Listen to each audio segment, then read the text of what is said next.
السلام عليكم ورحمة الله وبركاته. إن الحمد لله نحمده ونستعينه ونستغفره ونعوذ بالله من شرور أنفسنا ومن سيئات أعمالنا. من يهده الله فلا مضل له ومن يضلل فلا هادي له. وأشهد أن لا إله إلا الله وحده لا شريك له وأشهد أن محمدا عبده ورسوله صلى الله تعالى عليه وعلى آله وصحبه وسلم تسليما كثيرا. أما بعد فأعوذ بالله من الشيطان الرجيم. ومن يبتغي غير الإسلام دينا فلا يقبل منه وهو في الآخرة من الخاسرين. সম্মানিত দিনী ভাতৃমণ্ডলী, আল্লাহ রাব্বুল আলামিনের প্রশংসা এবং প্রিয় নবী সাল্লাল্লাহু আলাইহি ওয়াসাল্লামের উপর সালাত ও সালামের পর আজ বৃহস্পতিবার 16ই রবিউল আউয়াল 1446 হিজরি মোতাবেক 19 সেপ্টেম্বর 2024 আমাদের বিষয়ভিত্তিক আলোচনা গত সপ্তাহে ছিল ইসলাম ভঙ্গকারী বিষয় সম্পর্কে 5টি বিষয়। বাকি আরও 5টি বিষয় রয়েছে। আজকে ইনশাআল্লাহ তাআলা সেই বিষয়গুলি নিয়ে আলোচনা করব। গত সপ্তাহে বলেছি যে সেগুলিকে ইসলাম ভঙ্গকারী বলতে পারেন, ঈমান ভঙ্গকারী বলতে পারেন, আবার তৌহিদ ভঙ্গকারী বা বিনষ্টকারী বলতে পারেন, যাতে ইসলাম নষ্ট হয়ে যায়, ঈমান নষ্ট হয়ে যায় আর তৌহিদ নষ্ট হয়ে যায়। ইসলাম আর ঈমান যখন একসাথে নিয়ে এসে বর্ণনা করবেন তখন পৃথক পৃথক অর্থ হবে। ইজাজতামা ইফতারাকা, ইবনে তাইমিয়া রাহিমাহুল্লাহ বলছেন। অন্য আলোচনায় আমার আছে এই পার্থক্যগুলি, বিস্তারিত আলোচনা সংক্ষেপে বলে দিই, কারণ অনেকে প্রথম স্তরে রয়েছেন, অনেকের হয়তো শুনেছেন কিন্তু মনে নেই। ইসলাম এবং ঈমান যখন একসাথে আমরা দুটো শব্দ ইসলামিক পরিভাষায় যখন আমরা বর্ণনা করব, তার মানে ইসলামের সম্পর্ক হচ্ছে বাহ্যিক আমলগুলির সাথে। ইসলামের স্তম্ভ কয়টি? 5টি। সবগুলি সম্পর্ক বাহ্যিক আমলের সাথে। কালেমা তাইয়্যিবার সাক্ষ্য প্রদান করা, সাক্ষ্য প্রদান বাহ্যিক আমল। আশহাদু আল্লা ইলাহা ইল্লাল্লাহ ওয়া আশহাদু আন্না মুহাম্মাদান রাসূলুল্লাহ ওয়া আবদুহু ওয়া রাসূলুহু, বাহ্যিক আমল না, প্রকাশ্যে বাচনিক আমল। প্রকাশ হচ্ছে, জানছে লোকে যারা শুনছে, জবানের আমল এটি।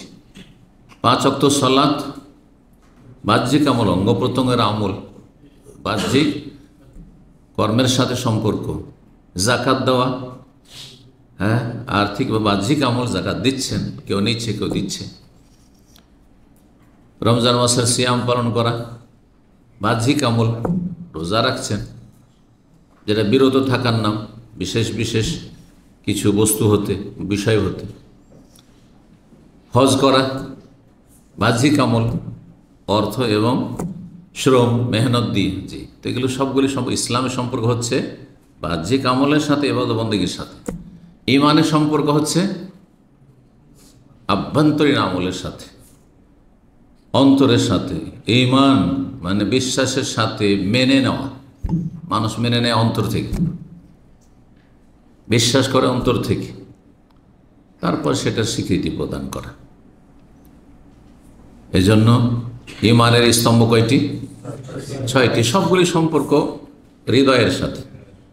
আল্লাহর প্রতি বিশ্বাস, ফেরেশতাদের প্রতি বিশ্বাস, আমানতু বিল মালাইকাতি, কিতাব সমূহের, আসমানি কিতাব সমূহের প্রতি বিশ্বাস, রাসূলগণের প্রতি বিশ্বাস, তারপরে পরকালের প্রতি বিশ্বাস, মরণ থেকে শুরু করে জান্নাত জাহান্নামের যতগুলি স্তর রয়েছে, ভালো মন্দ তকদিরের প্রতি বিশ্বাস। সবগুলি সম্পর্ক আছে বিশ্বাস এবং মেনে নেওয়া, জি, অন্তরের সাথে। কিন্তু যখন বলবেন শুধু ঈমান শব্দটি বা মুমিন শব্দটি, যখন শুধু ইসলাম বা মুসলিম শব্দটি, তখন ইসলাম বললে ইসলাম ঈমান দুটোই তাতে শামিল। ঈমান বললে ঈমান ইসলাম দুটোই শামিল। যেমন গত সপ্তাহে ইঙ্গিত করেছিলাম, হয়তো মনে আছে, আপনাকে যদি কেউ বলে যে আপনি মুমিন, তার মানে আপনি মুমিন এবং মুসলিম 6টি বিষয় বিশ্বাসও করেন, মেনেও নিয়েছেন এবং 5টি আমলও করেন। আপনি যদি এতে ব্যতিক্রম থাকে তাহলে আপনি মুমিন মুসলিম কিছুই না, কোনোটাই না। আর তৌহিদ হচ্ছে যেহেতু মূল শেকড়, তৌহিদ ছাড়া ঈমান ইসলামের কল্পনা হয় না, শুধু কাল্পনিক হইতে পারে, বাস্তবে কিছু নেই। আল্লাহর একত্ব ছাড়া ঈমান ইসলাম নেই। অর্থাৎ যেই মুসলিম ইবাদত বন্দেগী তো করে, অনেক ভালো কাজ করে, কিন্তু আল্লাহর একত্ব তার আকীদা বিশ্বাসে নেই, আল্লাহর সাথে অন্য কেউ শরিক করে কথায় কাজে ইত্যাদিতে, আল্লাহর সত্তাতে হোক, আল্লাহর গুণে হোক, আল্লাহর কাজে হোক এবং আল্লাহর ইবাদত বন্দেগীতে হোক, তৌহিদের যে তিনটি প্রকরণ রয়েছে তার যে কোনো কিছুতে হোক, তাহলে সেই ব্যক্তি মুসলিমও না আর মুমিনও না আর সে মুওয়াহিদও না, কিছুই না সে। কারণ ঈমান ভঙ্গকারী বিষয় তার মধ্যে রয়েছে। আল্লাহর একত্ব ভিত্তিক ইবাদত হলে তার নাম ইবাদত, আর একত্ববিহীন ইবাদত হলে তার নাম হচ্ছে শিরক।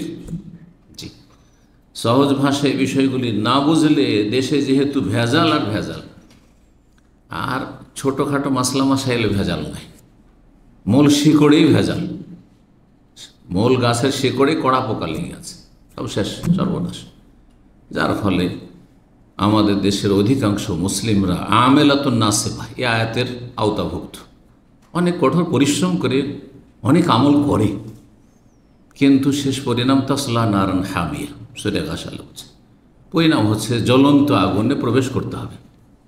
যেহেতু তৌহিদবিহীন ইবাদত বন্দেগী, আল্লাহর একত্ববিহীন শিরক যুক্ত ইবাদত বন্দেগী, একত্ব নেই।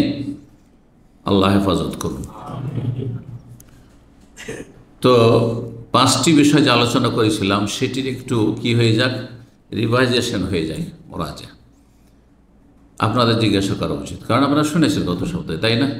1 নম্বর, ঈমান যাতে বা ইসলাম নষ্ট হয় সেটা হচ্ছে শিরক, আল্লাহর সাথে শরীক করা, সেটা জাতে হোক, সিফাতে হোক, আল্লাহর কাজে হোক অথবা আল্লাহর ইবাদতে হোক। জি। 2 নম্বর, আল্লাহ এবং বান্দার মাঝে এমন মাধ্যম ওসিলা সাব্যস্ত করা, মেনে নেওয়া, যাদেরকে আহ্বান করে, যেমন আল্লাহকে পাওয়ার জন্য ওলি আউলিয়া গৌস কুতুব আবদাল ছাড়া কোনো উপায় নেই, জান্নাত লাভের জন্য পীর ধরা ছাড়া কোনো উপায় নেই। পীর ধরতে হবে, না হয় জান্নাত পাওয়া যাবে না। এটা বড় শিরক, বড় কুফর, এটা ঈমান ভঙ্গকারী বিষয়, এটা ঈমান ভঙ্গকারী বিষয়। কেউ যদি মনে করে যে আল্লাহর কাছে সরাসরি চেয়ে আমাদের কথা পৌঁছিবে না, ওখানে আল্লাহ তো দায়িত্ব ভাগ বন্টন করে দিয়ে রেখেছে, সুতরাং বাবা জিলানির কাছে চেয়ে নাও, না হয় বাবা চিস্তির কাছে চেয়ে নাও, না হয় শাহজালার কাছে চেয়ে নাও, যার কাছে চাইবে, ওলিয়ার কাছে চেয়ে নাও, তো সে ঈমান ভঙ্গ করল। যেমন আপনার উজু নষ্ট হয়ে গেলে নামাজ হয় না, ঠিক তেমনি রোজা অবস্থায় যদি পানাহার করেন, রোজা বিরোধী কাজ করেন, তা তো রোজা হয় না, ঠিক না? হজ অবস্থায় যদি হজ ভঙ্গ করে কোনো কিছু, হজের এহরাম অবস্থায় কেউ যদি সহবাস করে ফেলে তো হজ হয় না, এগুলো তো বুঝেন। কিন্তু ঈমান ইসলাম নষ্ট হয়, এটা আমাদের দেশের মানুষরা বুঝে না। এটা আরব দেশ থেকে শিখে যেতে হবে, এটা মক্কা মদিনা ইসলাম থেকে শিখে যেতে হবে। এটা ভারতের ভেজালযুক্ত ইসলামে পাবেন না আপনি, যে ঈমান ইসলামের ভঙ্গ হয় কিসের? জন্মসূত্রে 14 পুরুষ মুসলমান, মুসলমান, ব্যাস। না, সেটাও ভঙ্গ হয়, বরং সেটা ভঙ্গ হয় আগে জানতে হবে। নামাজ, রোজা, হজ, জাকাত নষ্ট হওয়ার কারণ জানার আগে জানতে হবে যে ইসলাম ঈমান কিসে নষ্ট হয়ে যায়। 2 নম্বর হয়ে গেল কি, যে মাধ্যম সাব্যস্ত করে এমনভাবে যে সেই মাধ্যমকে ডাকে, মাধ্যমের কাছে সুপারিশ তলব করে, যে আল্লাহর কাছে সুপারিশ করে জান্নাত নিয়ে দেন, আল্লাহর কাছে এই আরজি পেশ করে আল্লাহর কাছ থেকে এটা হাসিল করে দেন বাবা গো ইত্যাদি। তাদের আস্থা ভরসা রাখে, এরাই উদ্ধার করতে পারে, এরাই ছেলে মেয়ে দিতে পারে, এরাই রোগ ভালো করতে পারে। জি, মাধ্যম সাব্যস্ত করা। 3 নম্বর, কাফেরকে কেউ যদি কাফের না মনে করে, বিজাতি কাফেরকে যদি কাফের বলা ঠিক নয়, কাফের বলতে নেই, যেমন বাঙালি মূর্খ সমাজে আছে, বাঙালি সব বাঙালি নয়, এই জন্য বললাম বাঙালিদের মধ্যে যারা মূর্খ, ইসলাম সম্পর্কে জানে না, তাদের মধ্যে কাফেরকে কাফের বলতেন নাই। নতুন আমি সেই সব কথাই শুনতাম, হুজুর কাফেরকে নাকি কাফের বলতে নাই, এই তো কত অজ্ঞতা। তো এইটা যদি মনে করেন যে ইহুদি নাসারে কাফের বলা যাবে না, হিন্দুকে কাফের বলা যাবে না, বুদ্ধিস্টকে শিখকে কাফের বলা যাবে না, মুশরিক বলা যাবে না, হ্যাঁ, তাহলে আপনি নিজেই কাফের মুশরিক, তাদের দলে সামিল হবেন। জি, তাদের সাথে হাসর হবে। তাদের কুফরি দিকেও সন্দেহ করে, অনেক জনকল্যাণমূলক কাজ করেছে, তাহলে কাফের সন্দেহ করল, কোনো সন্দেহ চলবে না। আল্লাহ যাকে কাফের বলেছেন তাকে কাফের বলেন, আল্লাহ যাকে কাফের বলেননি আপনার কাফের বলার অধিকার নেই। অর্থাৎ জন্মসূত্রে যারা মুসলিম তাদের ক্ষেত্রে আবার কুফরি ট্যাগ লাগাবার কোনো অধিকার আপনার নেই। যার জন্য বিজ্ঞ আলেমদের পুরো দেশের অথবা বিশ্বের, হ্যাঁ, সর্বসম্মতিক্রমে একটা ফয়সালা হইতে হবে। এই নয় যে যার যে ইচ্ছা হইল ফতোয়া লাগিয়ে দিল, হ্যাঁ, আমাদের বিরোধী, সুতরাং সে ইহুদির দালাল, সে ইসলামের দুশমন, সে নাস্তিক। না না না, মোটেই না। তাহলে ওখানে আবার ভয় আছে, যদি মুসলিমকে কাফের বলেন আর সে যদি কাফের না হয় তাহলে আপনি আবার কাফের। যেমন কাফেরকে কাফের না মনে করলে আপনি কাফের, তেমন মুসলিমকে কাফের বলে অথচ কাফের নয় তাহলে আপনি কাফের। সতর্ক সাবধান বিষয়টিতে। মুসলিমদের ক্ষেত্রে জবান কন্ট্রোল। যাকে আল্লাহ স্পষ্ট কাফের বলেছে তাকে আপনি কাফের বলতে পারেন এবং বলতে হবে। আবার তাকে যদি বলে যে না না অনেক ভালো কাজ আছে তাদের, তার কোনো সময় পাপের কাছে দেখি না, কোনো নেশা করে না, আমাদের দেশের মানুষ কোনো নেশা করে না, আরে এমনকি পানটাও খাই না, কত ভালো মানুষ, এমনকি চাও খাই না, আমাদের দেশের লোকেরা মনে করে চাটাও নেশা, কত অজ্ঞতা আছে, কোনো নেশা নেই। এটা লোককে বলছেন যে চা খাওয়ায়, বলছে আমার ভাই কোনো নেশা নেই, মনে হচ্ছে যে মদের মতো চাটা। বুঝতে পারছেন, এ হচ্ছে আমাদের দেশের অবস্থা। তো কয়টি হলো? 3টি। 4 নম্বর, কেউ যদি বিশ্বাস করে যে নবী সাল্লাল্লাহু আলাইহি ওয়াসাল্লামের নিয়ে আসা আদর্শ ছাড়া অন্য কোনো আদর্শ উত্তম অথবা সম্মান, অথবা এটাও চলে এটাও চলে, এটা দিয়েও চলবে ওইটা দিয়েও চলবে, ইসলাম দিয়েও শাসন যেমন সৌদি আরব চলছে সেটাও ঠিক, আর আমাদের দেশে ব্রিটিশ আইন দিয়ে চলছে, আদালত চলছে সেটাও ঠিক, হ্যাঁ, সব ঠিক, তাহলে সেই ব্যক্তি মুসলিম না। সমান সমান মনে করলে মুসলিম না। তার বিভিন্ন অবস্থা, কয়েকটি অবস্থা বর্ণনা করেছি। শুধুমাত্র সীমিত 1-2টি ক্ষেত্রে জালেম আর ফাসিক হবে, পাপিষ্ঠ হবে। বিশ্বাস করে ইসলামকেই, ইসলামের দণ্ডবিধানকে, ইসলামের সমস্ত বিধিবিধানকে মনে করে যে চিরসত্য, এটাই করা উচিত, কিন্তু আমি কুপ্রবৃত্তির অনুসরণে পারছি না, দুনিয়ার স্বার্থে পারছি না, হ্যাঁ, আমি পয়সার লোভে পারছি না, আমি গদির লোভে পারছি না, অথবা আমি বিভিন্ন চাপের মুখে পারছি, ইত্যাদি ইত্যাদি। তাহলে শয়তান পারছেন না তো, ইসলাম আইনের বাস্তবায়ন করতে যারা পারবে তাদেরকে দেন। জি, আল্লাহ বুঝার তৌফিক দান করুন। কয়টি বললাম? হ্যাঁ, 4টি। 5 নম্বর, সেটাও বলেছি, কেউ যদি রাসূলুল্লাহ সাল্লাল্লাহু আলাইহি ওয়াসাল্লামের নিয়ে আসা বিধানের কোনো একটি স্পষ্ট বিধানকে, যেটা প্রমাণিত, সেটা কোরআনে হোক অথবা হাদিসে হোক, জরুরি নয় যে কোরআনই থাকতে হবে, হাদিসেই হয়তো আছে, সুসাব্যস্ত, ইখতিলাফি কোনো মাসলা নাই, সেটাকে যদি ঘৃণা করে, সেটা কি করে?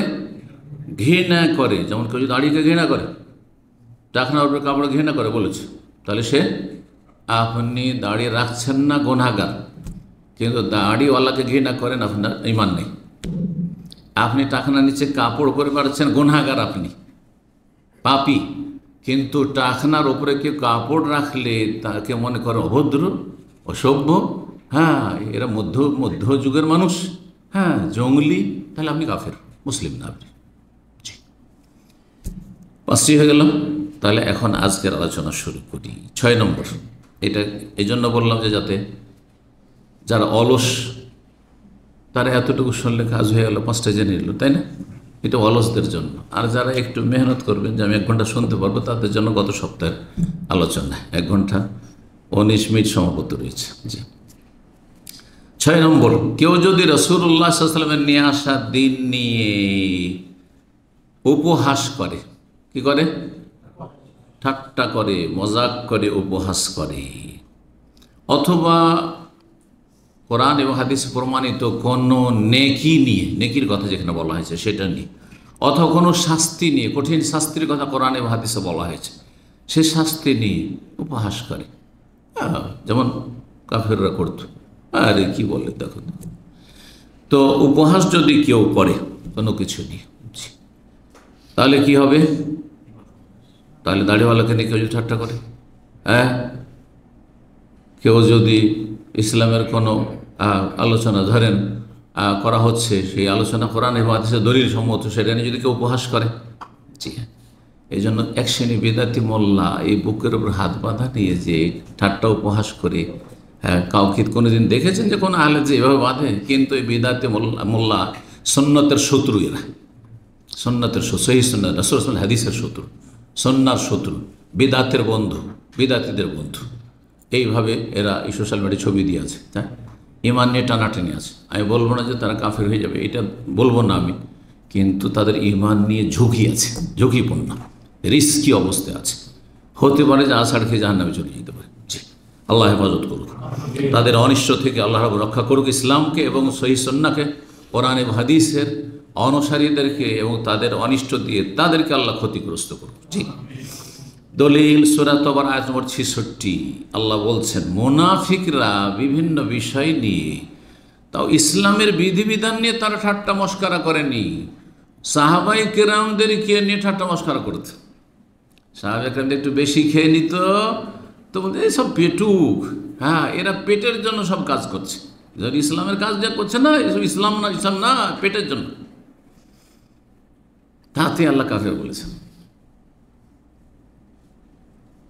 তারা যে বিরূপ মন্তব্যটি করেছিল এবং উপহাস করেছিল এই সাহাবায়ে কেরামদেরকে নিয়ে, সেটা একটি সফর ঘটনা ছিল যে এরা হচ্ছে আজবানা ইনদাল লিকা, যখন কাফেরদের সাথে মুখামুখি হয়, যুদ্ধ হয়, তখন এরা কাপুরুষ, হ্যাঁ, লুকিয়ে থাকে চুরি পরে, আর খাওয়ার সময় হচ্ছে তারা পেট নিয়ে শুধু চিন্তা, পেট পেট করে, পেট পূজারি, এইসব ভাষাগুলি বলেছিল তারা।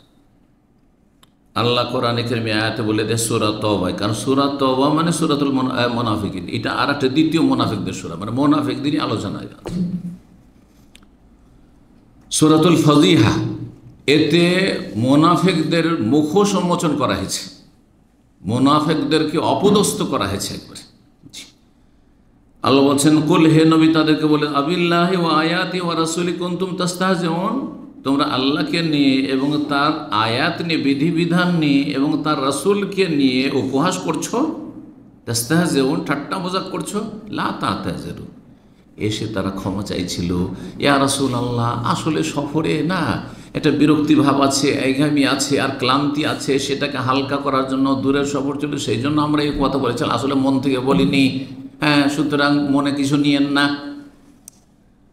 এসব কথা যখন তারা বলে, তারা ওজর পেশ করছিল মদিনায় এসে, খবর যখন পৌঁছে গেল যে সাহাবী শুনেছিলেন, এসে খবর দিয়ে নবী সাল্লাল্লাহু আলাইহি ওয়াসাল্লাম এইরকম ধরনের বিরূপ মন্তব্য করছে সাহাবায়ে কেরামদের সম্পর্কে আর আপনার সম্পর্কে, সাথে সাথে আয়াত নাযিল হলো, লা তাতাযিরু, কোনো ওজর নেই, কোনো অজুহাত পেশ করেন, সব বাহানা করে লাভ নাই। কাদ কাফারতুম বাদা ঈমানিকুম, তোমাদের এই বাহ্যিক ঈমান নিয়ে আসার পরে তোমরা কাফের হয়ে গেছো। কাদ কাফারতুম, কাফের হয়ে গেছো তোমরা এই কথার মাধ্যমে। বাদা ঈমান, ওই যে বাহ্যিক কলেমা পড়ে ঈমান নিয়ে এসেছিল, আসলে তো অন্তরে ঈমান নিয়ে আসেনি। তাহলে এখানে তাদের বাহ্যিক ইসলামকে, কলেমা পড়াকে কি বলা হয়েছে? ঈমান। তাহলে বোঝা গেল যে ইসলাম, ঈমান বলে ইসলাম উদ্দেশ্য করা কোরআন হাদিসে প্রমাণিত বহু আয়াতে। ইমাম আব্দুর রহমান বিন সাদি রাহিমাহুল্লাহ তাআলা, তিনি আল্লামা শেখ মোহাম্মদ বিন সালেহ ওসাইমিনের ওস্তাদ, বিশিষ্ট ওস্তাদ। তিনি আল কাসিমের বড় ইমাম ছিলেন এবং বড় তাফসির রয়েছে তার, খুব গুরুত্বপূর্ণ তাফসির সাদি।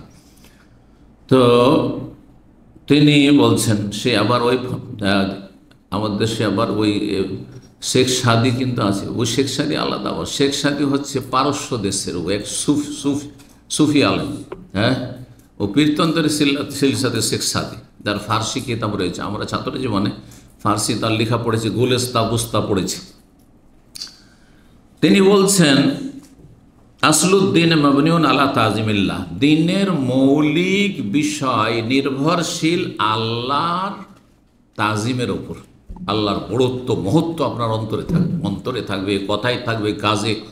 আল্লাহর কি করবেন? আজমত, আল্লাহর বড়ত্ব, আল্লাহর মহত্ব আপনার প্রতিটি অঙ্গ প্রত্যঙ্গে থাকবে। আল্লাহর তাজিম ও তাজিম ও দিনহি, আল্লাহর, যখন আল্লাহকে আপনি তাজিম করছেন, সম্মান করছেন সবচেয়ে বেশি, তাহলে আল্লাহর দিনকেও তাজিম করবেন, শ্রদ্ধা সম্মান করবেন। ও রসুলি, আল্লাহ রসুলগণকেও আপনি তাজিম শ্রদ্ধা সম্মান করবেন। আল্লাহকে, আল্লাহর দিনকে, আল্লাহ রাসূলকে। জি, কারণ অতপ্রত জড়িত আল্লাহর সাথে, আল্লাহর দিন আর রসুল অতপ্রতভাবে জড়িত, একটিকে আরেকটি থেকে আলাদা করা যায় না। কেউ যদি রসুলের মানহানি করেছে, আল্লাহর মানহানি করলো। হ্যাঁ হ্যাঁ, রসুলকে মানে, রসুলের যে একটি কথা না মানে তো আল্লাহর কথা মানে, ওমাইয়তির রসুল ফাঁকা দাতা আল্লাহ, রসুলকে মানলে আল্লাহকে মানা হইল, রসুলকে অমান্য করলে আল্লাহকে অমান্য করা হলো। কেউ যদি কোরআন হাদিসের একটি বিধান না মানে, তার রসুলের নাফরমানি করে, আল্লাহর নাফরমানি করবে। ঠিক না? তাজিম হইতে হবে প্রতিটা অঙ্গ প্রত্যঙ্গে। ওয়াল ইস্তিহজা বিশাইইন মিন যালিকা, আর এইসবের কোনো কিছু নেই। কেউ যদি উপহাস করে, কিছু আল্লাহকে নিয়ে উপহাস করলো অথবা রসুলকে নিয়ে উপহাস করলো, হ্যাঁ, রসুলকে নিয়ে ব্যঙ্গচিত্র করা এবং রসুল্লাহ সাল্লামের কোৎসা করা, রসুল্লাহ সাল্লামের নেগেটিভ কোনো কথা বিরূপ মন্তব্য করা, যেমন ইসলামের শত্রুরা যারা কাফেরদের এজেন্ট হয়ে কাজ করছে, মুনাফিক মুসলিম সমাজের এরা, আর যারা জন্মসূত্রে কাফের তারা তো কাফের। যদি কেউ এসব নিয়ে, আল্লাহর একটি বিধিবিধান নিয়ে কেউ যদি উপহাস করে, মুনাফিল লেহাজাল, এই মৌলিক নীতিমালার পরিপন্থী। মৌলিক নীতিমালা কি? আল্লাহর তাজিম, রসুলের তাজিম বা রসুলগণের তাজিম, আর আল্লাহর কিতাবের, আল্লাহর বিধিবিধান, আয়াত, এক একটি আয়াতের আপনার অন্তরে তাজিম, বড়ত্ব, মহত্ব থাকতে হবে, সম্মান থাকতে হবে। যদি আপনি ঠাট্টা মজাক করেন কোনো কিছু নিয়ে, তাহলে এটা তার পরিপন্থী, বিপরীত বিষয়। এটা কেমন হয়? আপনি বাপকে সম্মান করেন আর বাপকে নিয়ে আপনি উপহাস করবেন? আপনার বাপকে নিয়ে, মাকে নিয়ে কেউ উপহাস করে, আপনার বাপ মায়ের পোশাক নিয়ে, হ্যাঁ, কেউ উপহাস করে, কত কষ্ট পাবেন চিন্তা করুন তো দেখি। আপনার ভূমিকা কেমন হবে চিন্তা করুন তো দেখি। হ্যাঁ, এখানে বাপ মা কোথায়, বাপ মা কোথায়, রাসূলুল্লাহ কোথায়, রব্বুল আলামিন কোথায়, আল্লাহর আয়াত, আল্লাহর বিধান, কোরআন কারীম কোথায়, ওহী হাদিস, তা নিয়ে কেউ যদি উপহাস করে, ইসলামের বিধিবিধান নিয়ে কেউ উপহাস করে, তাহলে এটা তার পরিপন্থী। মুনাকিজুল্লাহ আসাদ্দাল মুনাকিজা, আর এইটি একেবারে উল্টো কথা, যে আল্লাহ রসুল আর আল্লাহর দিনকে, আল্লাহর দিনের বিধিবিধানকে তাজিম করে আবার উপহাসও করে, এটা অসম্ভব কথা।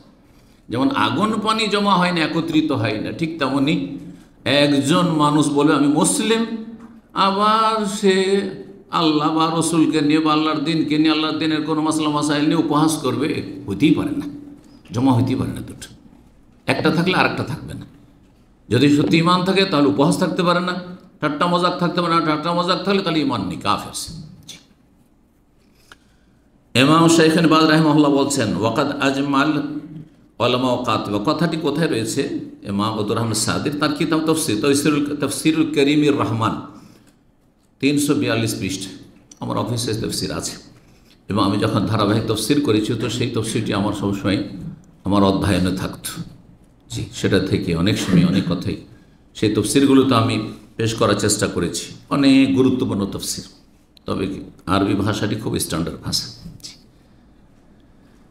তো ইমাম বাজ রাহিমাহুল্লাহ বলছেন, ওয়াকাদ আজমাল ওলামা ও কাতিবা, সমস্ত ওলামা কিরামদের এজমা রয়েছে। এজমা মানে ঐক্যমত, একমত, সারা বিশ্বের সমস্ত ওলামা, হানাফি, শাফি, মালিকি, হাম্বলি, আহলুল হাদিস, সমস্ত একমত। কি বিষয়ে? আলা, এ বিষয়ে, আন্নাল মুসলিম তাসাব্বাদিন, কোন মুসলিম, জন্মসূত্রে মুসলিম, আর সে যদি দিনকে গালমন্দ করে, আও তানাক্কাসাহু, দিনের যদি মানহানি করে, দিনকে খাটো করলো, ছোট করে দেখালো, দিন ধর্ম ইসলামের মাসলা মাসাইলকে, আল্লাহ রসুলকে একটু খাটো করলো, আও সাব্বার রসুল রসুলকে গালমন্দ করলো, আও ইন্তাকাসাহু, বা তার মানহানি করলো, আব ইস্তাহজাবিহি, তাকে উপহাস করলো। নবী সাল্লামের বিবাহ শাদী নিয়ে কেউ উপহাস করে, তুমি অজ্ঞ। নবী সাল্লামের বিবাহতে যে উপকারিতা রয়েছে, আমাদের বিবাহতে তেমন কোনো উপকার নেই। আপনারা স্বার্থে আপনি বিয়ে করেছেন, ইসলামের স্বার্থ কী আছে আমাদের বিয়েতে বলুন দেখি? প্রত্যেকে আপন আপন জায়গাতে বলে যে আমার আপনার বিবাহ সাথে ইসলামের কোন স্বার্থটি আছে? আপনার স্বার্থ আছে, একটা পরিবার গঠন করবেন। হ্যাঁ, নবী সাল্লাম প্রত্যেকটি বিয়েতে বৃহৎ স্বার্থ রয়েছে ইসলামের খেদমত। এই বিষয়ে বড় বড় কিতাব লেখা হয়েছে, ওলামা এখন লিখেছেন এক একটি বিয়ের রহস্য। কারণ দেখেন, আপনি আপনার বংশের যখন ছিলেন তখন আপনার সাথে, আপনার সাপোর্টে আপনার বংশটাই ছিল, ঠিক না? খুব সহজ ভাষায়। কিন্তু যখন আপনার একটা শ্বশুর বংশ হলো, আপনার বংশ হতে পারে দুর্বল, কিন্তু আপনার শ্বশুর বংশ যদি প্রভাবশালী হয়, এখন আপনি স্ট্রং। বুঝতে পারছেন দুনিয়া, তাই না? জি, একটা শুধু একটা দিকে ইঙ্গিত করলাম, বাকি অন্য দিক তো আরও বহু দিক রয়েছে হেকমতের, তত্ত্বের, বিয়ের, বহু বিবাহের। তো বহু বিবাহ যদি ওই রকম সার্থক হয় যে একাধিক বিয়ের মাধ্যমে কয়েক হাজার লোক ইসলাম কবুল করবে, বা কয়েক শত লোক ইসলাম কবুল করবে, কয়েক শত বিদাতি হেদায়েত হয়ে যাবে, কয়েক শত বেনামাজি হেদায়েত হয়ে যাবে, তাহলে বিয়ে করুন। এটা হচ্ছে ইসলামের স্বার্থে বিয়ে করা। কথা বুঝতে পেরেছেন? বলছেন যে সমস্ত উলামায়ে কেরাম একমত, কেউ যদি ঠাট্টা উপহাস করে তাহলে ফাইন্নাহু ইয়াকুনু মুরতাদ্দান কাফিরান হালালাদ দাম ওয়াল মাল, সে মুরতাদ হয়ে যাবে, মানে ইসলাম থেকে বহিষ্কৃত হয়ে যাবে, ইসলাম বিমুখ, কাফের হয়ে যাবে। তার নাম আর মুসলিম না, তার রক্ত হালাল, তার ধন সম্পদ হালাল। কিন্তু কার জন্য হালাল? লুটপাট করা না। কার জন্য? সরকার। সরকার তার ধন সম্পদ নিয়ে নেবে এবং তাকে মৃত্যুদণ্ড দেবে। এটা সরকারের কাজ, যদি ইসলামী বিধানের বাস্তবায়ন থাকে তাহলে। জি, আল্লাহ তৌফিক দান করুন। নূরুন আলা দারব যে ধারাবাহিক হেজাতুল কোরআন কারীম, সৌদি আরবের যে ইসলামিক রেডিও রয়েছে রিয়াদ, তার যতগুলি ইসলামিক প্রোগ্রাম তাতে পেশ করা হয় সবগুলি কিন্তু কিতাবের আকারে এসছে, পুস্তকে বড় বড় অনেকগুলি খণ্ডে। প্রথম খণ্ডে 139 পৃষ্ঠা রয়েছে। 7 নম্বর ইমান ভঙ্গকারী বিষয় হচ্ছে সেহের। সেহের মানে জাদু না দোয়া তাবিজ? সেহের মানে জাদু যদি বলেন তো সবার মনে একটা ঘৃণা হবে, ঠিক না? কিন্তু বেদাতি সমাজে সেহের মানে হচ্ছে দোয়া তাবিজ। এমনভাবে সাইনবোর্ডটাকে আকর্ষণীয় করে দিল, চমৎকার করে দিল যে এটা বরণ করতে কোনো অসুবিধা নেই।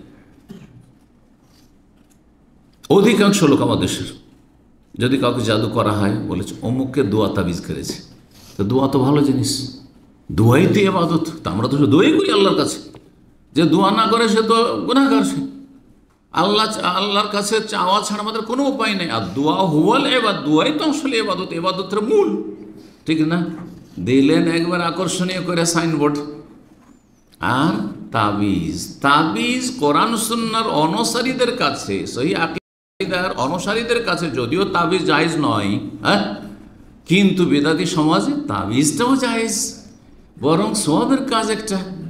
হ্যাঁ, ভালো ওসিলা আত্মরক্ষার জন্য বা রোগবালা মুসিবত থেকে মুক্তি লাভের জন্য, তাহলে সেটাও একটা আকর্ষণীয় সাইনবোর্ড। সুতরাং একটা কুফরি সেহের, জাদু করা, জাদু করানো, এটা যে কুফরি কাজ, জাদুকর কাফের হয়ে যায়, যে জাদু করায় সে কাফের হয়ে যায়। এটাকে কি করলেন? এত বড় অপরাধকে একেবারে কি করে দিলেন যে কোনো অসুবিধা নেই, দোয়া তাবিজ করেছে, দোয়া তাবিজ করেছে। সুতরাং মুসলিম সমাজে মা বসবাস করছে, এদিকে নামাজও পড়ছে, এদিকে জাদু টোনাও করছে। শাশুড়ি বৌমাকে জাদু করছে, মা ছেলেকে জাদু করেছে। আমার ইসলামের সাথে এক ছাত্র আসতো, নামটা এখন মনে আসছে না, নাম জানা থাকলেও বলবো না, কারণ এটা মান সম্মানের ব্যাপার। সে বড় কষ্টের সাথে এসে বলছে যে আমার মায়ের সাথে কথা বলতে ইচ্ছা হয় না। এত বড় কথা যদি এমনি সংক্ষেপে বলা হয় তাহলে ভাববো যে ছেলে তো অপরাধী, তাই না? এর তো কোনো সুযোগ নেই যে মায়ের সাথে আমার কথা বলতে ইচ্ছা হয় না, কবিরা গুনাহ আপনার এটা। তো বলছে আমার মা আমাকে এমন জাদু করেছে যে আমি মরেই যেতাম, প্রাণ নাশ করার। শুধু কিসের জন্য? এই বউকে রাখতে দেবে না সেই জন্য। এই বউ তার পছন্দ নয়, এখানে সে যৌতুক পায়নি, পয়সা পায়নি সেই জন্য। তারা বুঝতে পেরেছেন? এক জাল আর এক জালকে, দেবরকে, আমার ইসলামিক সেন্টার, আমার মসজিদের খাদেম একদিন এসে তো কান্না করতে লাগবে, ছিল চলে গেছে, এখানে ছিল বিগত। বলছে যে আমাকে জাদু করছে আমার ঘরে। আমাদের এখানে আরেক ভাই আছে মজলিসে আছে, তাকে তার ভাবি জাদু করেছে কয়েকবার করে। জি, আশ্চর্য। অথচ কুফরি, হয়তো নামাজও পড়ছে, বোরখাও পড়ছে, কোনো কিছু কাজে আসবে না, রোজাও রাখছে, কোন ইবাদতবন্দি কাজে আসবে না। আউযুবিল্লাহ, আউযুবিল্লাহ। বাঙালি সমাজ আর এই আসাম, বাংলার আসামকে জাদুতে গ্রাস করেছে। অমুসলিমদের পাশে বসবাস করে জাদুটাকে বরণ করিয়েছে চমৎকার একটা লেভেল দিয়ে। যেমন যদি মুসলিম সমাজে, আমাদের মুসলিম সমাজে যদি ধ্যান বলা হয়, ধ্যান করা যায়? ধ্যান করা যায়? ধ্যান হিন্দুরা করে, তাই না? তপস্যা করা যায়, এটা হিন্দুদের ভাষা, এগুলো আমরা করি না। কিন্তু ধ্যান মানে তো মোরাকাবা। আপনাদের পীরেরা সবাই মোরাকাবা করে, অর্থাৎ হিন্দুদের সাধুরা ধ্যান করে। হ্যাঁ, ওই ধ্যানেরই আরবি বা ফার্সি হচ্ছে মোরাকাবা। তারাও তপস্যা করে, তারাও ওই ওই আপনার ই করে, ধ্যান করে, কিন্তু মোরাকাবার নাম দিয়ে। এবার বুঝতে পারছেন?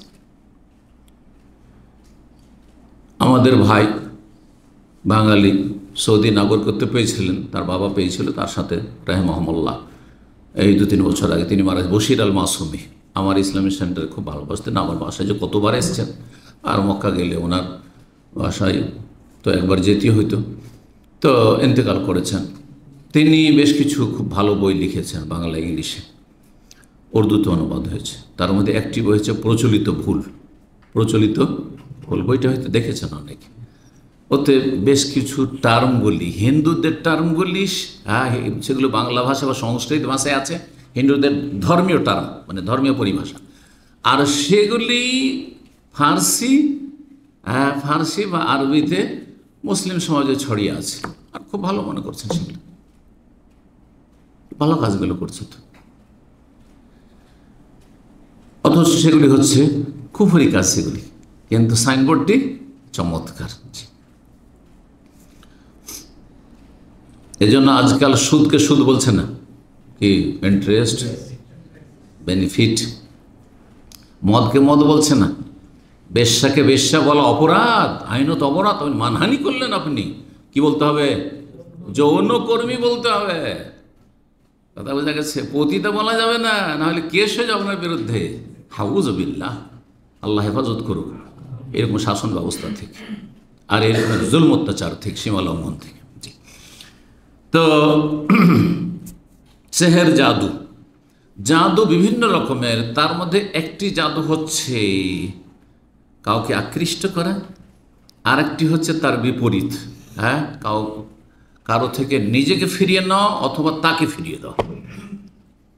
যেমন, আর এই জাদুগুলি আমাদের দেশের কিছু কথিত ধর্মীয় পুস্তকে আছে। মকসুদুল মমিন আছে, নিয়ামুল কোরআন, আর আপনার ওই সোলেমানি নকশা, হ্যাঁ, আর এই ধরনের যতগুলি আমালে কোরআনি, তাবিজে কোরআনি, হ্যাঁ হ্যাঁ, এইসব রুহানিয়াতের নামে, আধ্যাত্মিকতার নামে এইসব কিতাব, এইসব শিরকিয়াত, কুফরিয়াত আছে, জাদু আছে। বুঝতে পারছেন? কি একটা মেয়ে পছন্দ হয়েছে, কিন্তু খুব ধনীর মেয়ে অথবা খুব শিক্ষিত মেয়ে, আর আপনি একটা মূর্খ, আন্ডার ম্যাট্রিক, ও সেমএ পাস অথবা MBBS ডাক্তার, ও তো বিয়ে করবে না, অথবা ওর বাবা বিয়ে দেবে না। তাহলে ওকে কি করতে হবে? বা ওর বাবা মাকে আকৃষ্ট করতে হবে, তার জন্য সেহর, জাদু, তদবির। আউযুবিল্লাহ। আবার এর বিপরীত, একটা মেয়ের জন্য আপনার ছেলে পাগল হয়ে গেছে, অথবা একটা ছেলের জন্য আপনার মেয়ে পাগল হয়ে গেছে, এখন তো উধাও হয়ে যাবে, পালিয়ে যাবে বাড়ি থেকে, মান সম্মানের ব্যাপার, এ তো বাণিজ্য ডুবিয়ে দেবে। তখন একে ফিরাইতে হবে, এই মেয়েকে বা এই ছেলেকে ফিরাতে হবে। সার্ফ, একে সার্ফ বলা হয়, ফিরানোকে সার্ফ বলা হয়। আর আত্মন আকৃষ্ট করা, এগুলি সবগুলি হচ্ছে জাদু। এই সবগুলি হচ্ছে জাদু, কুফরি। যতই সাইনবোর্ড চমৎকার হোক না কেন, এগুলো হচ্ছে কোরআনি আমল। আবার নেয়ামুল কোরআন, নাউজুবিল্লাহ, নামটা কত বড়, হ্যাঁ, অবিচারমূলক নাম। কোরআনের নিয়ামত না এটি জাহান্নামের নিয়ামত?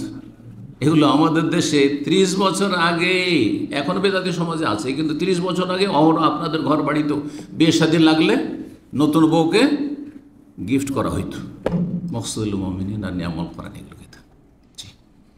এসব কিতাব, সব শিরকিয়াত আছে। সেহের জাদুর কথা বলছিলাম, এতে ঈমান ভঙ্গ হয়ে যায়। কোরআনে কারিমের দলিল সূরা বাকারা আয়াত নম্বর 102, এই একটি লম্বা আয়াতে দুইবার করে জাদুকে কুফর বলা হয়েছে এবং জাদুকে কাফের বলা হয়েছে। আল্লাহ বলছেন, ওমা ইউআল্লিমানি মিন আহাদিন হাত্তা ইয়াকুলা ইন্নামা নাহনু ফিতনাতুন ফালা তাকফুর।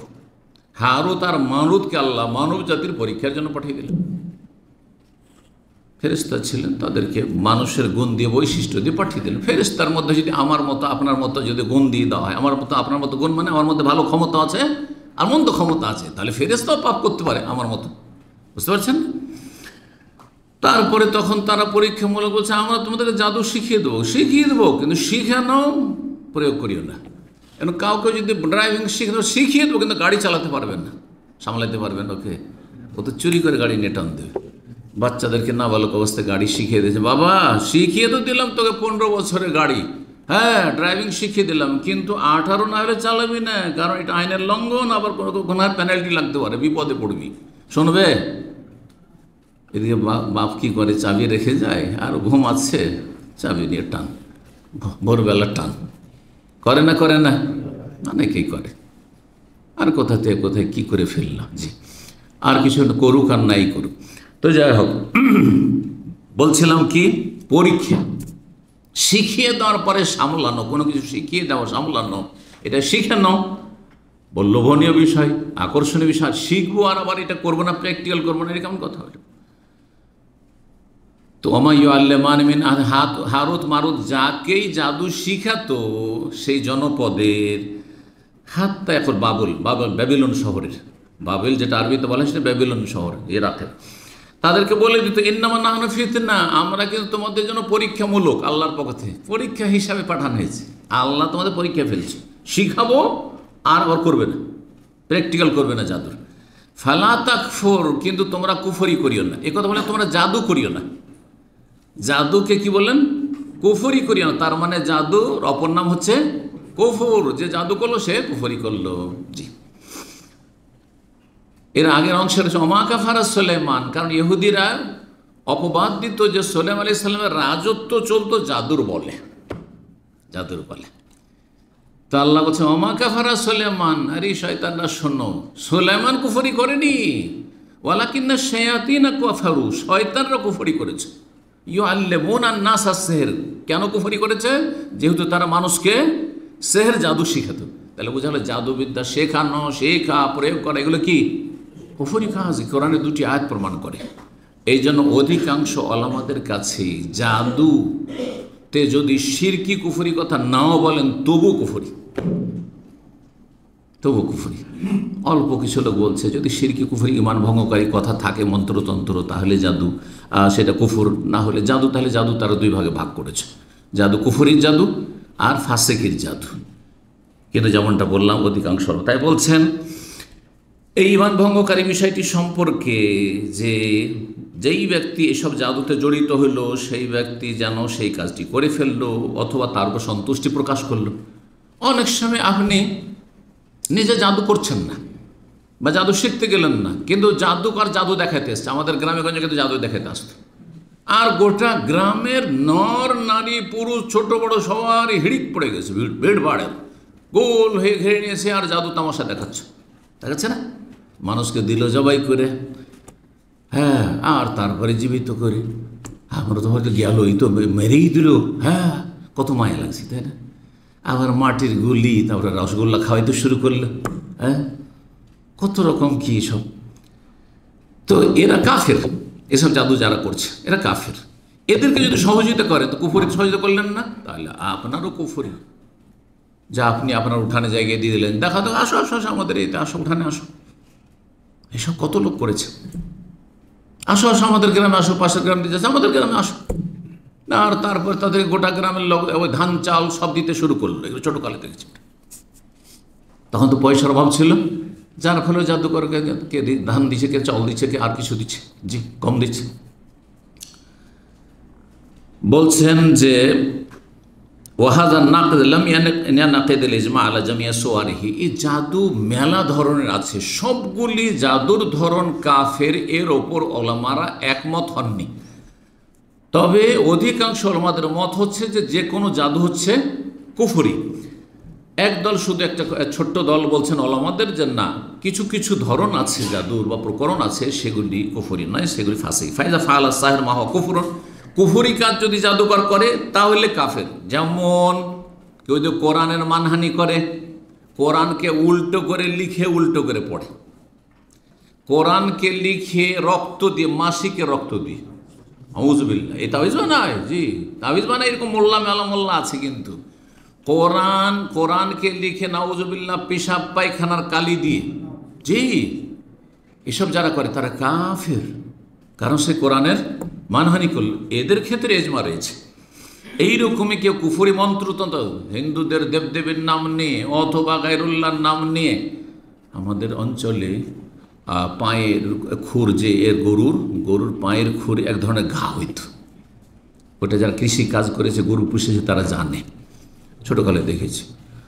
তো ছোটোকালে শুনতাম যে এই যে ঘা পায়ের খুরে হয়ে যাচ্ছে গরুর, আর চলতে পারছে না গরু, তো এই গরুর চিকিৎসা হচ্ছে কি, এলাকার 7 জন সুদখোরের নাম লিখে একটা তাবিজ তৈরি করতে হবে, আর তারপর সেই তাবিজটা পায়ে বেঁধে দিতে হবে। আল্লাহ চোখে দেখেছি ছোটোকালে, এগুলো হচ্ছে আইনুল ইয়াকিন, দেখে বলছি, হ্যাঁ দেখে বলছি, এত অজ্ঞতা ছিল। আর কি হানাফি কি আহলে হাদিস সবাই করতে গেল, কোনো বাড়াবাড়ি বলছিল। আহলে হাদিস হচ্ছে জন্মসূত্রে আহলে হাদিস, আর এক হচ্ছে এলেম ওয়ালা আহলে হাদিস, জানছে আমল করছে, আমল বলা, দুটোতে আসমান জমিন পার্থক্য আছে, ঠিক কিনা?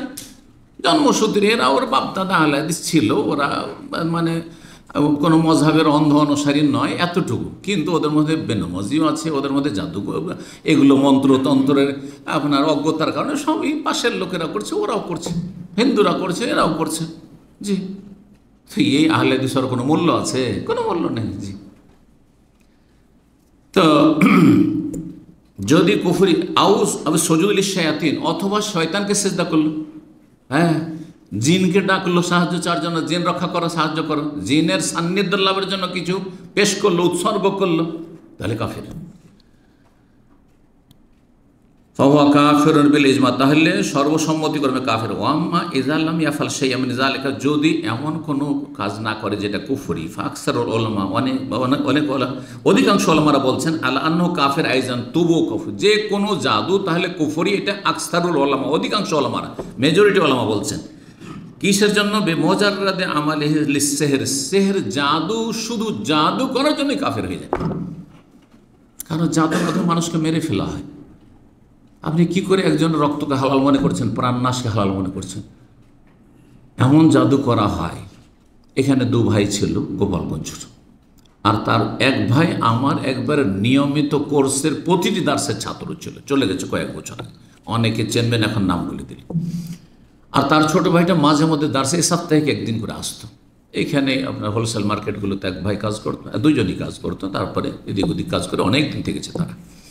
এই ছোট ভাইটা প্রেম করে বিয়ে করে, প্রেম করে বিয়ে করার পরে প্রেমের বিয়েগুলো সাধারণত টিকে না, এটা জানেন তো, কারণ আগেই যেহেতু মজা পেয়ে গেছে, আর পরে আর কোন মজা আছে? হ্যাঁ, ও তো খেজুর চুষা শেষ হয়ে গেছে, ওর আর কিছু নেই, ও আঁটিটা আছে। কারণ যতটা স্বাদ ছিল আগে হারাম স্বাদ খেয়ে, আর হারাম স্বাদ পেয়েও শেষ হয়ে গেছে, যার ফলে এইসব বিয়েগুলো লাস্টিং করে না সাধারণত। ইল্লামান রাহিমাল্লাহ, যদি আল্লাহর কোনো বিশেষ রহমত থাকে, যে চলো আল্লাহর খাস রহমত, সেটা আলাদা বিষয়।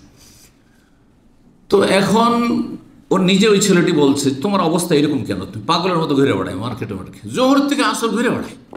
ওর বড় ভাই তখন যেহেতু আমার নিয়মিত ছাত্র, এসে আমার কাছে অভিযোগ করে, কি করবো, শেখ আমার ভাই ঘুমায় না, ডিউটি শেষ করে জোরে করে রাস্তা রাস্তা ঘুরে বেড়ায় রোদ্রে।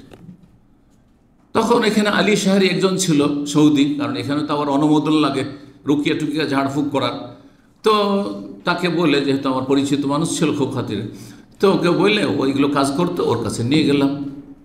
হ্যাঁ, আর সে ওইখানে সব জায়গায় তাবিজ বাঁধা আছে। তার তাবিজ কে দিয়েছে? বলছে গহরডাঙ্গা বড় যে কওমি দেওবন্দি মাদ্রাসার শাইখুল হাদিস দিয়েছে, আর তাতে লেখা আছে জিলানের নাম, চিস্তির নাম, আর দেওবন্দের বড় বড় হুজুর কেবলাদের নাম। চিন্তা করুন, তাহলে কোরআন হাদিসের তাবিজের নামে শিরকি তাবিজও দেওয়া হচ্ছে। ঠিক, তো কি বলছিলেন? একে জাদু করা হয়েছিল, সেহর করা হয়েছিল। কে জাদু করেছে? যখন ওর শাশুড়ি জানতে পারলো যে আমার মেয়ে তো এভাবে বিয়ে হয়ে গেল, এখন যদি ছেড়ে দেয় তো অন্য কেউ তো বিয়ে করবে না, কারণ এর সাথে প্রেম করে বিয়ে করেছে, তাহলে জানতে পারলো তার বিয়ে হবে না, সেকেন্ড ম্যারেজ। আর এই ছেলেটি আবার মাঝখানে কখনো হয়তো সম্পর্কের অবনতি হয়েছে, তখন বলেছে আমি আরেকটা বিয়ে করবো, আরেকটা বিয়ে করবো। বলছে বিয়ে করবি? হ্যাঁ বিয়ে করবি, তোর বাসায় মিটিয়ে দেবো। বাসা মিটানো বুঝেন, যেন বিয়ে করে বন্ধ করে দেবো। ওকে জাদু করিয়েছে, হ্যাঁ জাদু করেছে। এটাকে জাদু বলে কি বলে? দোয়া তাবিজ করেছে, দোয়া তাবিজের কুফরি করেছে। এবার বুঝতে পারছেন তাহলে? তো এই এমন জাদু করেছে যেটা প্রাণনাশের জাদু, মানে পাগল করে দাও, পাগল হয়ে গেছে, মরে যায়নি, ভাগ্য ভালো। তারপরে সে টিকতে পারেনি, এই তার সমস্যার কারণে দেশে চলে যেতে হয়েছে। এখানকার রুজি গেছে, তার সুস্থতা গেছে, সব গেছে। এই জাদু করেছে কে? আপন শাশুড়িতে, জামাইকে। বুঝতে পারছেন? জাদু বাইরের লোক সহজে করতে পারেন না। যদি আপনার কোনো কিছু হাতের নাগালে না পায়, তাহলে জাদু করতে পারবে না, সহজে সহজে জাদু করতে পারবে না। আল্লাহ হেফাজত করুন। ঘরের দুশ্মন বিপজ্জনক দুশ্মন।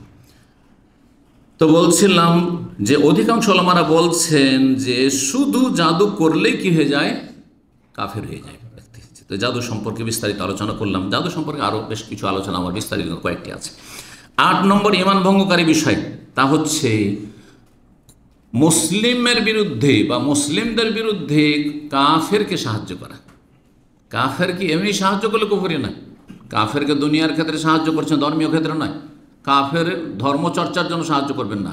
আপনি তাদের পুজো পাঠ আছে, আর তারা চার্চে যাবে ধরেন রবিবারে, আর আপনি গাড়িতে করে পৌঁছে দিয়ে আসছেন, চলবে না? চলবে না, বোঝা গেছে?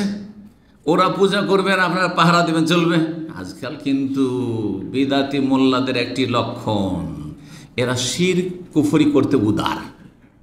এদের অন্তরটা এত বড় যে শিরক কুফরি করে ইসলাম হারিয়ে দেব, হ্যাঁ, কিন্তু দুনিয়ার সম্পর্কটা বহাল রেখে ক্ষমতায় যাব। বুঝতে পেরেছেন? অসৎ স্বার্থ, অসৎ স্বার্থ। ভালো করে শোনেন, কেউ যদি বলে যে কাফেরদের ধর্মীয় স্থানের পাহারা দেওয়া আমাদের দায়িত্ব বা আমরা করব, এটি কুফরি কাজ, কুফরি কাজ। ভালো করে শুনে রাখেন।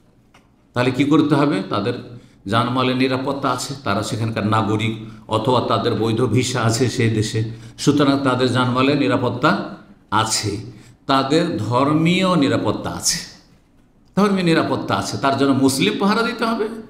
হ্যাঁ, অমুসলিম পাহারা দেওয়া যাবে না।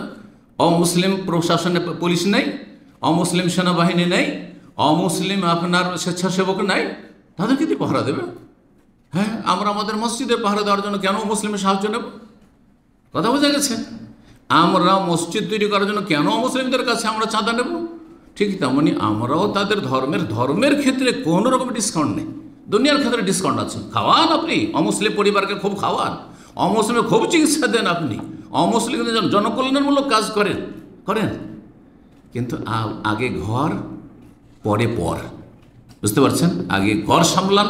হ্যাঁ, আপনার ঘরে খেতে পাই না, হ্যাঁ, ঘরের লোক হচ্ছে বস্ত্রহীন আর ঘরের লোক হচ্ছে গৃহহীন, আর আপনি উদারতা দেখা গেছে পরের উপকার করে বেড়াচ্ছেন। এটা মানবতা বিরোধী, এটা ইসলাম বিরোধীর আগে মানবতা বিরোধী। এটা আপনার বাবা খেতে পায় না, আপনার মা খেতে পায় না, দিনী ভাই খেতে পায় না, দিনী বোন খেতে পায় না, বিধবা এতিমে ভরে আছে আপনার সমাজ, হ্যাঁ, আপনার জাতি, আর আপনি পরের ক্ষেত্রে আপনার ব্যস্ততা, যে তাদের নিয়ে আপনার উদ্বেগ। আল্লাহ হেদায়েত দান করুন।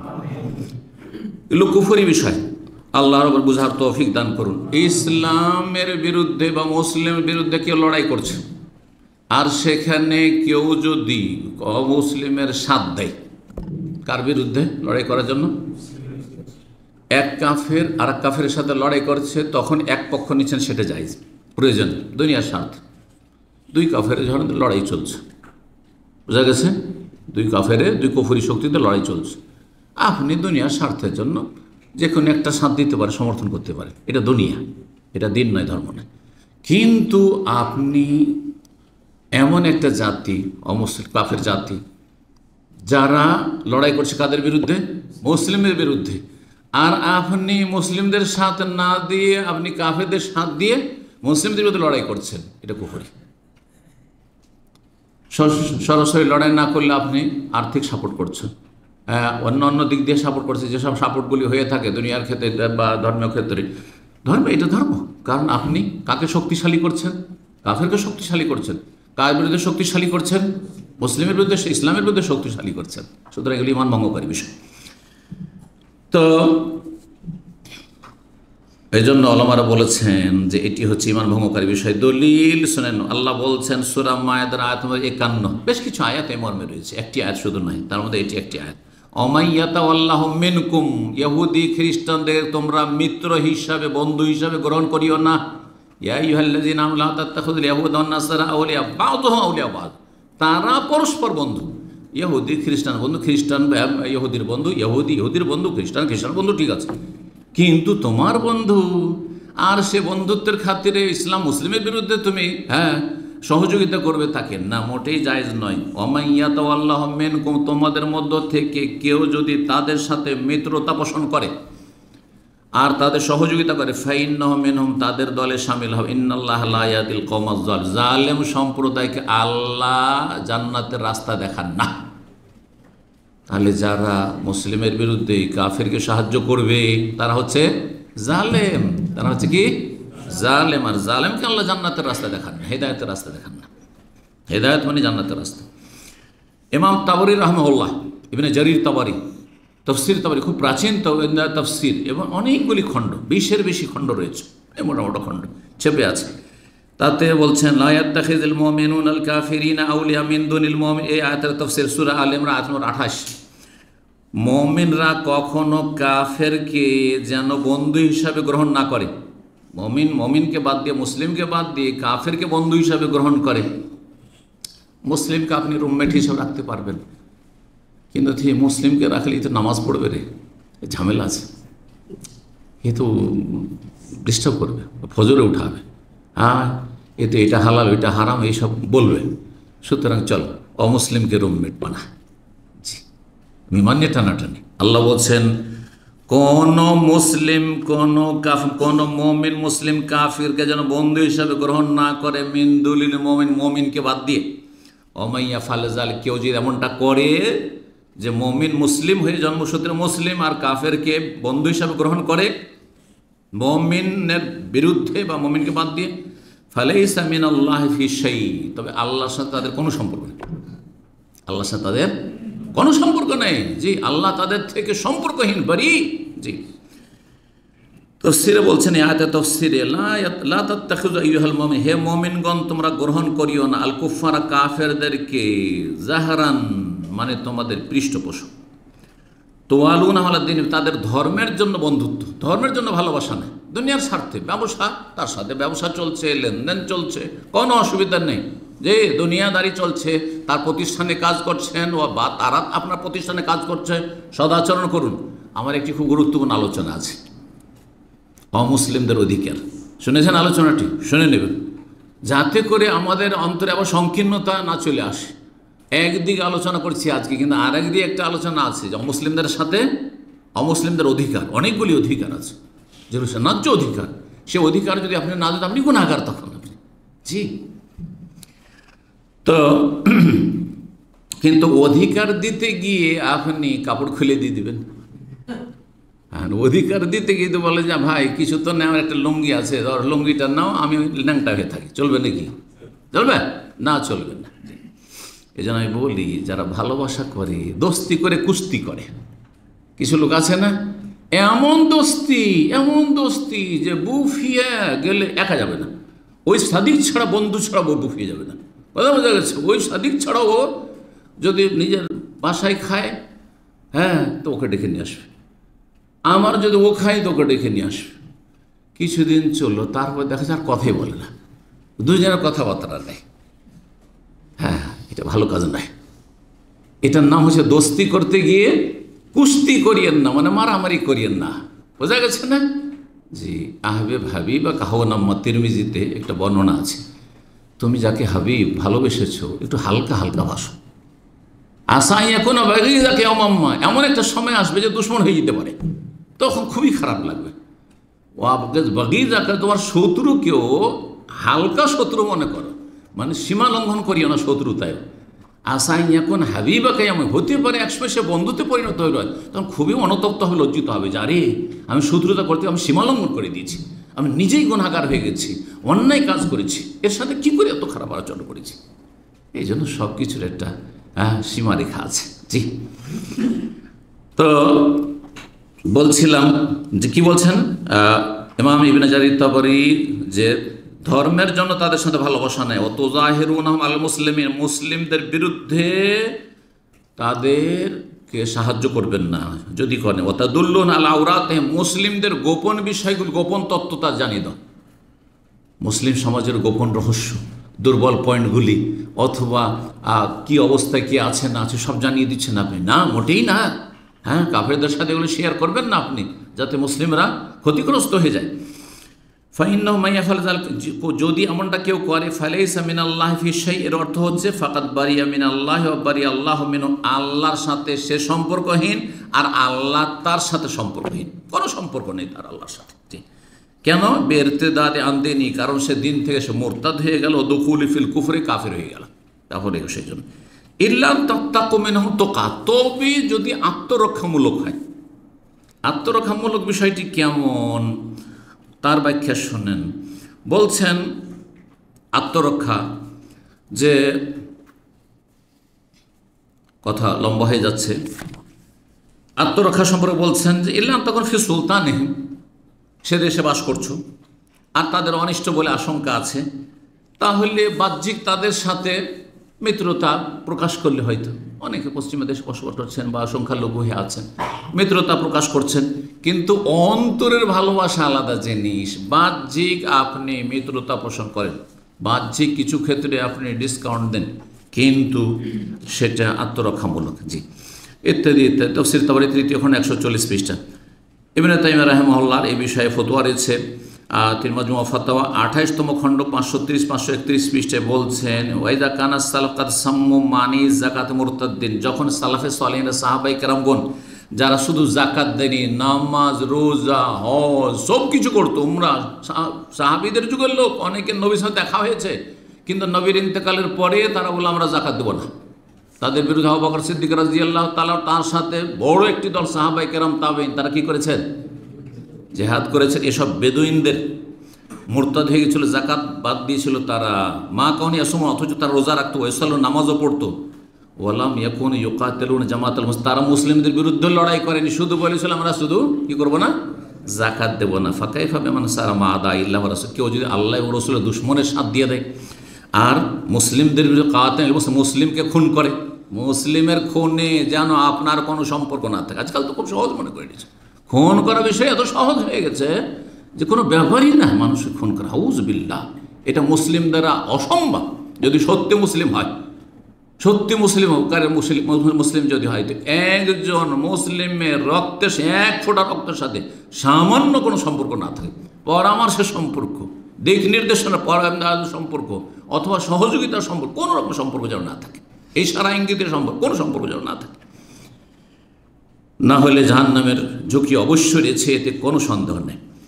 কথা লম্বা না করে 9 নম্বর ইমান ভঙ্গকারী বিষয় হচ্ছে, কেউ যদি মনে করে যে কিছু কিছু এমন মানুষ আছে যাদের ওপর ইসলামের বিধিবিধান ফরজ থাকে না, মানে এত উন্নতি করেছে তার আধ্যাত্মিকতার, রুহানিয়াতের ময়দানে, আধ্যাত্মিকতার ময়দানে, যে উন্নতি করতে করতে একবারে ফানা ফিল্লা হয়ে গেছে, তাদের নামাজ রোজার দরকার নেই, প্রয়োজন নেই। আছে না? না, এরকম কথা কার মধ্যে আছে? এটা হিন্দুদের কথা, বুদ্ধিস্টদের কথা, ইহুদি খ্রিস্টানদের কথা। এটি হচ্ছে মুসলিম সমাজের এক শ্রেণীর পীরদের কথা, বরং অধিকাংশ পীরদের কথা। পীরতন্ত্রের একটা হচ্ছে ফানা ফিল্লা, বলছে যখন আল্লাহতে বিলীন হয়ে গেল, ফানা মানে বিলীন হয়ে যাওয়া, লয় হয়ে যাওয়া, যখন বিলীন হয়ে গেল তাহলে তো গন্তব্যস্থানে পৌঁছে গেল, তো গন্তব্যস্থানে পৌঁছার পরে গাড়ির কি প্রয়োজন? এখন কেউ যদি অলরেডি মক্কাতেই থাকে তো বলবে যে আমি একটা উমরার বাস খুঁজছি দামাম থেকে, উমরা যাবো সেজন্য, বলবে নাকি? এইসব যুক্তিতে, শয়তানি যুক্তিতে তারা মুক্তি খুঁজেছে, বুঝতে পারছেন না? বলছে যে এরা তো ওলিয়া উলিয়া গোস কত আবদাল, আল্লাহতে পৌঁছেই গেছে, নামাজ রোজা কিসের জন্য? আল্লাহর কাছে পৌঁছার জন্য, ও পৌঁছেই আছে, তার দরকারটা কি? তো নবী পৌঁছাননি, বলেন তো? আর অন্য নবী রসুলরা পৌঁছাননি?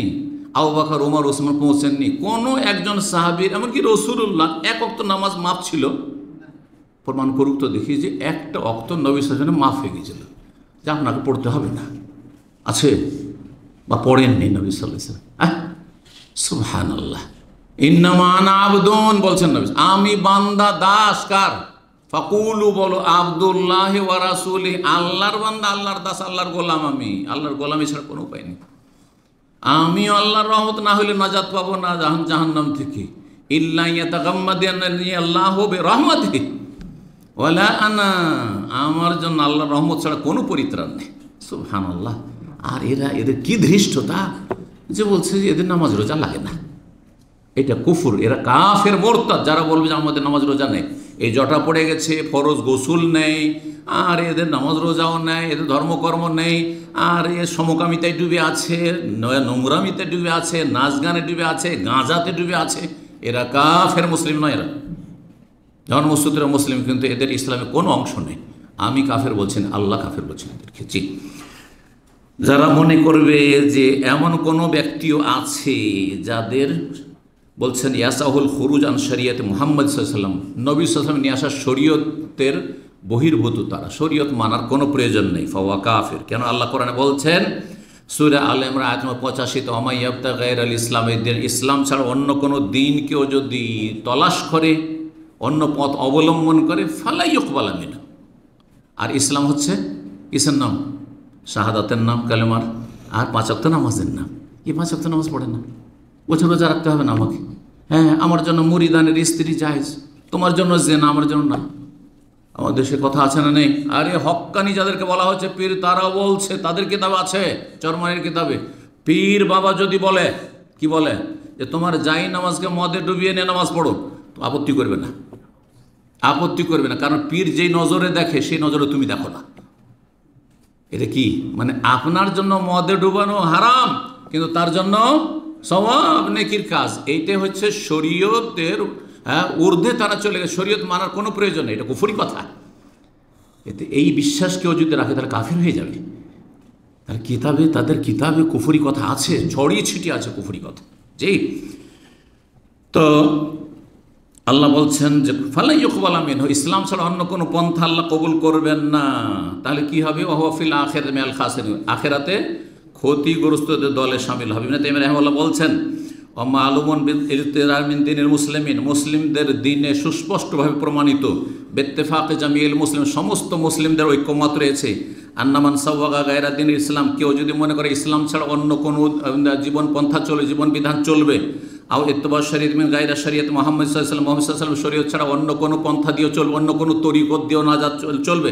আমাদের এটা চিস্তিয়া তরিকা, এটা নকশবন্দি তরিকা, এটা সাহারওয়ার্দী তরিকা, এটা মুজাদ্দিদ তরিকা, হ্যাঁ, এটা হচ্ছে রেফাই তরিকা, অমুক তরিকা, ফাহুয়া কাফিরুন, ইসলাম বাদ দিয়ে অন্য কোনো আদর্শ যদি গ্রহণ করে তাহলে সে কাফির। ওয়াহুয়া কা কুফরে মান আমানা বিবাদিল কিতাবে আও কাফারা বিবাদিল কিতাব। এই কুফরিটা হচ্ছে ওই সব কাফেরদের মতো যারা কোরআনের কিছু মানলো, কিছু মানল না, কিছু মানলো, কিছু মানল না। তাঁর ফতোয়া কুবরা 3য় খণ্ড 543 পৃষ্ঠা। 10 নম্বর সর্বশেষ ঈমান ভঙ্গকারী বিষয়, সেটা হচ্ছে আজকালকার অধিকাংশ মুসলিম এমন হয়ে গেছে যাদের পেট নিয়ে চিন্তা আছে, হ্যাঁ, তারপরে হ্যাঁ যৌন চাহিদা নিয়ে চিন্তা আছে, হ্যাঁ, সাবালক হয়েছি সুতরাং হ্যাঁ হালাল হোক হারাম হোক একটা কিছু লাগবে, তাই না? যৌনাচার করা লাগবে, পেটে ক্ষুধা লাগছে সুতরাং খাবার দাবার লাগবে, পয়সা লাগবে, আর দুনিয়াতে একটু যদি বড় লোক হয়ে বাঁচতে হয় তাহলে ক্ষমতা লাগবে। কথা বলছেন না? এই 3টি ফিতনা, ক্ষমতার ফিতনা, গদির ফিতনা, নারী ফিতনা, আর কিসের ফিতনা? এই পয়সার ফিতনা, পয়সার ফিতনা। এইগুলোর জন্য সবসময় মাথা ব্যথা। সকালে উঠলে সারাদিন চিন্তা, হ্যাঁ, গাড়ি বাড়ি নারী, গাড়ি বাড়ি নারী, ঠিক আছে, কিন্তু 60 বছর বয়স চলে গেল, জীবনও কখনো চিন্তা করিনি আল্লাহ কে, হ্যাঁ, কেন সৃষ্টি করেছেন, কে, কেন, কোথায় যাব। এই 3টি কথা মনে রাখেন। যার জীবনে এই প্রশ্নগুলির কখনো প্রশ্ন জাগেনি এবং প্রশ্নের উত্তর খুঁজেনি এবং উত্তর দেব এবং এর উত্তর জানবো, এর কোনো চেষ্টাও ছিল না, সেই ব্যক্তি মুসলিম না। হ্যাঁ, আল্লাহ কে, হ্যাঁ, বা কে সৃষ্টি করেছেন, কে সৃষ্টি করেছেন, আর কেন, আল্লাহ কেন সৃষ্টি করেছেন, কে সৃষ্টি করেছেন? আল্লাহ। কেন সৃষ্টি করেছেন? ইবাদতের জন্য। আর ইবাদত কাকে বলে তাহলে জানতে হবে আর করতে হবে, ঠিক না? আচ্ছা, কোথায় যাচ্ছি? হ্যাঁ, আল্লাহর কাছ থেকে এসেছি, আল্লাহর কাছে যাব। যাওয়ার পরে কি হবে? জান্নাত না হয় জাহান্নাম। হয় জান্নাতে যাব, না হয় জাহান্নামে। এই কথাগুলি যারা জীবনেও চর্চা করেনি তারা মুসলিম না। জীবনে যে ব্যক্তি নামাজ পড়লো না, জীবনে রোজা রাখলো না, জীবনে হজ জাকাত করলো না, হ্যাঁ, তাহলে তাদের সম্পর্কে কী বলবেন? সব চিন্তা আছে কিন্তু আখেরাত বলে কোনো চিন্তা নেই। ওরা মুসলিম থাকে না, মুসলিম থাকে না। বলছেন আলে রাজান দিনিল্লাহ, আল্লাহর দিন থেকে এমন বিমুখ হয়ে যাওয়া বা আল্লাহর দিনকে, দিন ইসলামকে এমনভাবে এড়িয়ে যাওয়া, লায়াতা আল্লামহু, আগে হচ্ছে শিখা, কিছু জানে না, সূরা ফাতিহা জানে না, আত্তাহিয়াত জানে না, দরুদ জানে না, নামাজ রোজার তরিকা জানে না, রুকুর তসবিহ জানে না, সেজদার তসবিহ জানে না, কিছুই জানে না। সে 5টা 7টা সূরা মুখস্থ নেই। হ্যাঁ, নামাজ কেমন করে পড়তে হয় তাই জানেন না। 25 বছর 30 বছর বয়স হয়েছে, বিয়ে করতে গেছে, নামাজে দাঁড়িয়ে গেছে, ওর এদিকে তাকাচ্ছে ওইদিকে তাকাচ্ছে, ও জানে না যে কী করতে হবে। আমি নিজের চোখে দেখেছি এইরকম নতুন বর, আমি নিজের চোখে দেখেছি। ওটা এদিকে দেখছি, ওটা দেখছি। আমি জীবনে, তখন আমার বয়স মাত্র 12-13, আমি তখনই বুঝতে পারছি মাদ্রাসার ছাত্র আমি প্রথম দিকে, বলছে এই জীবনে নামাজ পড়েনি, এই জন্য একবার এদিকে তাকাচ্ছে, ওর এদিকে তাকাচ্ছে। হ্যাঁ, কারণ আমাদের দেশের জামাই, নতুন জামাইয়ের সাথে একটা কিন্তু সহযোগী আসে, হেল্পার, ওটা ফ্রেন্ড, ওর হ্যাঁ ক্লোজ ফ্রেন্ড আসে, ও সব কিছুতে হেল্প করে। খাওয়া দাওয়া কোনটা খাবি, কোনটা খাবি না, হ্যাঁ কোনটা পান করবি, কোনটা পান করবি, কোন গ্লাস নিবি, কোন গ্লাস নিবি না, আর কোনখানে কি করতে হবে না হবে, ঠিক না? হ্যাঁ, কোনখানে ওই চাঁদাবাজি করবে তো চাঁদা দিতে হবে, দিতে হবে না, আছে না? কুসংস্কারে ভরা আমাদের দেশের বিয়ে। তো যাই হোক, কথা লম্বা না করে এখন সময় করি। যেই ব্যক্তি দিন ইসলামকে এমন এড়িয়ে চললো, লায়াতা আল্লামহু, কোনো জ্ঞান অর্জন করলো না, জানে না যে লা ইলাহা ইল্লাল্লাহর অর্থ কি, জানে না আল্লাহ ছাড়া কোনো সত্য মাবুদ নেই, এই কথাটি জানেই না। সে শুধু কালমা তাইয়্যিবা শুনেছে কিন্তু অর্থ জানে না। অর্থ না জানে মুসলিম আপনি? আরে ইসলামের কালেমারই অর্থ জানেন না আপনি, এর দাবিও জানেন না আপনি, এর শর্তও জানেন না আপনি, কিছু জানেন না, এর বিপরীত পরিপন্থী বিষয়গুলিও জানেন না আপনি। কেমন আপনি মুসলিম? আবার শিখলো না, ওয়ালা ইয়ামাল, আমলও করলো না, জীবনে নামাজ পড়লো না, লাম ইয়াসজুদ লিল্লাহ, কোনোদিন সিজদা করে না। এরকম বহু মুসলিম আছে। জি, 5 ওয়াক্ত সিজদা করতে হবে। শুধু জুমা পড়া মুসলিম হবে মানে হইলে হবে না। ইহুদি নাসারাদের মতো শনিবার রবিবারে তারা যায়, আমরা জুমার দিনে যাই, হ্যাঁ, আর ঈদ পড়া মুসলিম হইলে হবে না। আল্লাহ বলছেন এর দলিল সূরা সেজদা আয়াত নম্বর 22, ওমান আযলাম, ওর চাইতে বড় জালেম কি আছে, মিম্মান যুক্কিরা বিআয়াতি রাব্বিহি, রবের আয়াত দিয়ে তাদেরকে উপদেশ দেওয়া হয়েছে, রবের আয়াত দিয়ে ওয়াজ উপদেশ করা হয়েছে, সুম্মা আরাযা আনহা, কিন্তু সে এড়িয়ে গেছে, মুখ ফিরিয়ে নিয়েছে। ইন্না মিনাল মুজরিমিনা মুনতাকিমুন, এরা হচ্ছে অপরাধী, ক্রিমিনাল, এদের থেকে আমি প্রতিশোধ গ্রহণ করবো। আল্লাহ বলছেন এদেরকে আমি শাস্তি, পানিশমেন্ট করব। এরাজ, এই এড়িয়ে যাওয়া মানে এরাজ আম্মা যাবে রসুল, রসুল কি নিয়ে এসেছেন প্রয়োজন নেই, ওয়ালা ইউবালি, পরোয়াই করেন না, ওয়ালা ইয়াতালাক্কাহু, শিখলো না, ওয়ালা ইয়ারফা বিহি রাসান, ভ্রুক্ষেপ করলো না, ইগনোর করলো, উপেক্ষা করলো।